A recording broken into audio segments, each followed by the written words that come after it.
During the first half of 1943, the Panzerwaffe finally received the Panzerkampfwagen V, the long-awaited Panther.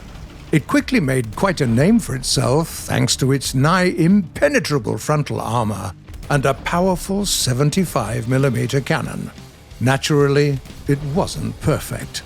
The new design has its share of teething problems, like a particularly unreliable engine.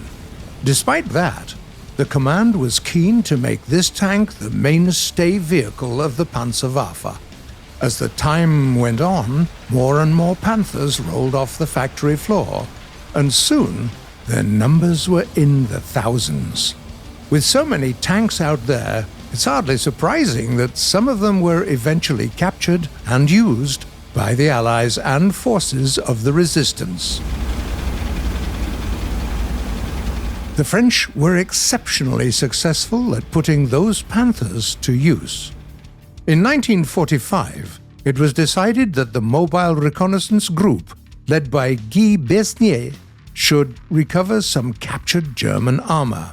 It took Besnier and his troops around 1.5 months to locate, salvage, and repair more than a dozen vehicles, with some work, as there was no better alternative at the time, done at what was essentially automobile repair shops. After some training, Besnier and his tankmen were ready to field 17 vehicles, including 2 Panthers. One of those, a Panzerwaffe G, is available in War Thunder under the name of Dauphiné. The newborn Besnier Autonomous Tank Squadron fought Germans right till the end of the war. When engaging the enemy at long range, Panthers were extremely effective. Their French crews praised their frontal armour, great optics, and powerful guns.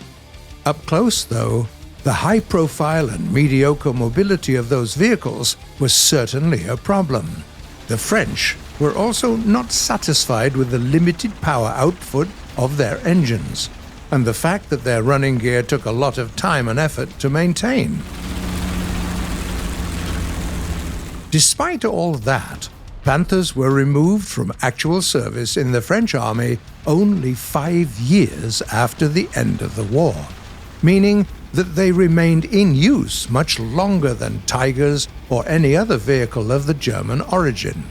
It happened because, in spite of all its flaws, the Panther was still looking more reliable to the French than the brand new ARL-44 that had been developed in quite a hurry.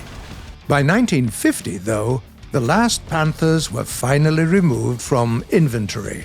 Today, you can see them on display in the Tank Museum in Saumur, and in War Thunder, as the aforementioned Dauphiné is found in the premium segment of the French tech tree.